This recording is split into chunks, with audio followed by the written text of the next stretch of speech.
যে মুক্তিযুদ্ধ দল কিভাবে বিএনপি হতে পারে। মাননীয় স্পিকার, মুক্তিযুদ্ধ নিয়ে কথা বলা হয়, বিএনপি দাবি করে মুক্তিযুদ্ধের দল, অথচ বিএনপি প্রতিষ্ঠা হয়েছে 1981 সালে 1 সেপ্টেম্বর।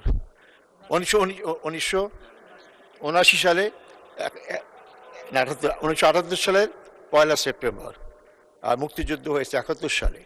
যে মুক্তিযুদ্ধ দল কিভাবে বিএনপি হতে পারে, তাহলে এটা কিভাবে মূল্যায়ন করব?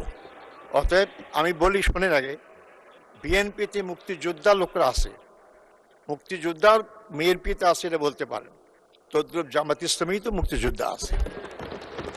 মাননীয় স্পিকার, এই জন্য আমাদেরকে সবাইকে মূল্যায়ন করতে হবে। আপনি একদিকে বলবেন ঐক্যের কথা বলবেন, আবার ঐক্য বিনিষ্ট হতে হবে জাতীয় কথা সংসদে বলবেন, আবার পরবর্তী সময় আমাদেরকে নসিহত করবেন যে আপনি এমন কথা বলেন কি ঐক্য নষ্ট হবে। আমরা তো শহীদ জিয়া বেগম জিয়া মুখে এই কথা শুনিনি, আপনাদেরকে অস্বীকার করবেন? নিজামী সাহেবরা আমরা যখন গ্রেপ্তার ছিলাম, আমাদের মুক্তির দাবি বেগম খালেদা জিয়া করেছিলেন। তাহলে কি আপনি বলবেন যে উনি মুক্তিযুদ্ধ বিরোধী শক্তিকে বা দলগুলো লোকগুলাকে মুক্তির আন্দোলন করেছিলেন? কারণ উনি ঐক্যের রাজনীতি চেয়েছেন। দেশকে গঠন করতে হলে বিভক্ত রাজনীতির মাধ্যমে কোনো দেশ কোনোভাবেই এগিয়ে যেতে পারে না, কিন্তু আপনাদের সুর সেটাই দেখতে পাচ্ছি। মাননীয় স্পিকার, প্রেসিডেন্ট ভাষণের পর ধন্যবাদ জানানোর জন্য আমাকে এই সুযোগ দেওয়া হয়েছে। আমি প্রেসিডেন্টকে ধন্যবাদ দেবো কিভাবে? এই প্রেসিডেন্টকে, তিনি আওয়ামী লীগের দোসর, 16 আওয়ামী লীগে যা করেছে সবটা তিনি নীরব সাক্ষী। আওয়ামী লীগকে আমরা ফ্যাসিস্ট বলছি। আওয়ামী লীগ ফ্যাসিস্ট হওয়ার সুযোগ কীভাবে পেল? আমাদের দেশের আইন আর ভারতের সরাসরি সহযোগিতায়। আজকে সে আওয়ামী লীগ ভারতীয় পালিয়ে গিয়েছে, কিন্তু সেই আওয়ামী লীগের তৈরি করা ফ্যাসিস্টের প্রেসিডেন্ট এবং সেই আওয়ামী লীগ যে ভারতীয় আধিপত্যের দোসর ছিল, সেই প্রেসিডেন্টকে আমি কিভাবে সমর্থন করতে পারি? বরং আমি উল্টা বলবো, আজকে নির্বাচনের মাধ্যমে যে গণতান্ত্রিক সরকার হয়েছে, যারা ফ্যাসিস্টের বিরুদ্ধে আন্দোলন করেছেন, জেল খেটেছেন, অনেকে গুম হয়েছে, ইলিয়াসের মতো লোক, তারা কিভাবে ভারতীয় আধিপত্যবাদের দোসর আওয়ামী লীগের শিকন্ডি প্রেসিডেন্টকে ধন্যবাদ জানাইতে পারে? তাহলে কি আমরা ধরে নেব যে আপনারা কোনো ব্যক্তি, কোনো দল অথবা কোনো শক্তিকে খুশি করতে চান? শুধু তাই নয়, আমি বলতে চাই অত্যন্ত বেদনার সাথে, বিএনপি একটি বড় রাজনৈতিক দল, তাদের মহিলা নেত্রীরা রাজপথে আন্দোলন করেছেন এবং তাদের অনেক ভূমিকা আছে, কিন্তু আশ্চর্য দেখলাম যে তাদের সংরক্ষিত নারী আসনে গোপালগঞ্জের কাশিয়ানী থানার বন ও পরিবেশ একজন সম্পাদক মহিলা আওয়ামী লীগের, তাকে আপনারা মনোনয়ন দিয়েছেন। কেন? এটা কি আপনাদের দৈন্যতার কারণে যে আপনাদের কোনো মহিলা খুঁজে পাচ্ছেন না, নাকি আপনারা কোনো শক্তিকে খুশি করতে চান, তাদের সহযোগিতা ক্ষমতা থাকতে চান? এই প্রশ্নের জবাব আপনারা দেবেন। এই প্রশ্নগুলো জনগণের সামনে আসে, আপনারা খেয়াল রাখবেন। একটু আগে বললেন আমরা জান্নাতের টিকিট বিক্রি করি। অবশ্যই জান্নাত যেতে চাই, আমাদের আন্দোলন জান্নাত। আপনারা কি জান্নাত যেতে চান না? যদি জান্নাত যেতে চান তার টিকিট বিক্রি করে বলেন কেন? আর যদি টিকিট কেউ বিক্রি করে, তাহলে কি অন্যরা কেউ জাহান্নামের টিকিট বিক্রি করে? অতএব আপনারা এ সমস্ত কথা বলে বিভ্রান্ত করার চেষ্টা করেছেন। 2008 সালে 2টা আসন থেকে বাংলাদেশ জামাত ইসলামী 11 দল 77টা আসন পেয়েছে। এই সমস্ত বস্তা বস্তা কথা লোকেরা বিশ্বাস করে না।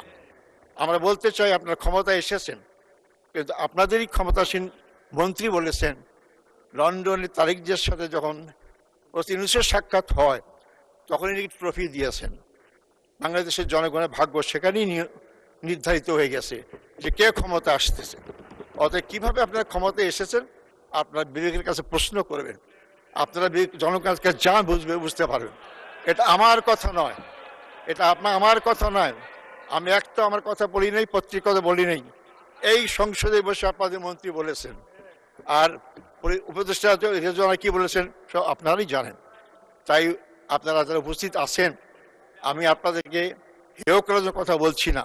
একবার চিন্তা করেন, দেশপ্রেমিক বলি আমরা, গণতান্ত্রিক শক্তি বলি আমরা, কিন্তু আজকে আমাদের এমপিরা স্বাধীনভাবে চলতে পারছে না। আজকে আমাদের এমপি দিকে আক্রমণ করা হচ্ছে, অনেক জায়গায় কর্মীদেরকে আক্রমণ করা হচ্ছে। আমার এলাকা সরকারি কাজে সহযোগিতা করতে গিয়ে বিএনপির কর্মীদের দ্বারা কর্মী লাঞ্ছিত হয়েছে, এখন ভয় দেখানো হচ্ছে। এই জন্য অনেকে হাসতে হাসতে বলে এত কাঠ পাইলাম, এখন একটা নিরাপত্তা কার্ডের ব্যবস্থা করেন। মাননীয় স্পিকার, আজকে আমাদের জি আজ সময় আমার শেষ। আর একটু আমি এলাকার কথা বলতে পারলাম না, আমি তো মজলুম, আমি তো সারা সংসদে একটা কথা বলিনি। একটু 2 মিনিট দিলে আমি আমার কথা শেষ করবো। জি আচ্ছা, ঠিক আছে, আপনাকে 2 মিনিট দেওয়া হলো এলাকার কথা যেহেতু বলবেন। আমার এলাকা অত্যন্ত গরিব এলাকা, উত্তরবঙ্গের রংপুর অঞ্চলের মধ্যে আমার বদরগঞ্জ তারাগঞ্জ অত্যন্ত গরিব। সেখানে 75 ভাগ রাস্তা মানে কাঁচা রাস্তা রয়েছে, সেখানে পাকা রাস্তার ব্যবস্থা হয়নি। আমি শুধু দৃষ্টি আকর্ষণ করবো, যানজট। আমার পুরাতন বন্দর, ওটাকে বলে বদরগঞ্জ আপনার বন্দর, সেখানে রাস্তা এত চিকন সরু, যার কারণে এখানে পার্বতীপুর থেকে যে আর্মিরা আসেন, সাধারণ লোকরা আসে, রংপুর ক্যান্টনমেন্টে যায়, রাস্তায় প্রতিদিন যানজট হচ্ছে। আমি অনুরোধ করবো সংশ্লিষ্ট মন্ত্রীকে একটা বাইপাস করার জন্য। সাথে সাথে পার্বতীপুর থেকে রংপুর পর্যন্ত 2 লেনের রাস্তাকে 4 লেন করলে রাস্তাটা প্রশস্ত হলে যানজট অনেক কমে যেতে পারে। আমার এলাকায় একটা সুগার মিল আছে, শ্যামপুর সুগার মিল। আমি এই সুগার মিল বন্ধ রয়েছে।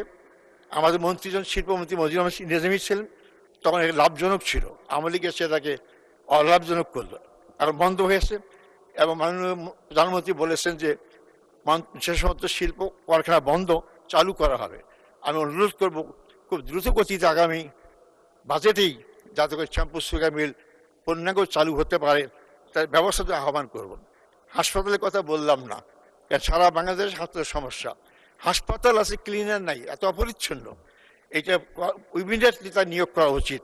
হাসপাতাল রোগী গিয়ে যদি পরিচ্ছন্ন না পায়, তার রোগ তো আরো অর্ধেক বেড়েই যাবে। এই জন্য আপনারা চেষ্টা করবেন। তারাগঞ্জ হাসপাতাল 50 শয্যা উন্নীত করা হয়েছে, কিন্তু কোনো কার্যক্রম শুরু হয়নি। এই জন্য আমি স্বাস্থ্যমন্ত্রী অনুরোধ করব 50 শয্যা চালু করবেন এবং 100 শয্যা উপনীত করবেন।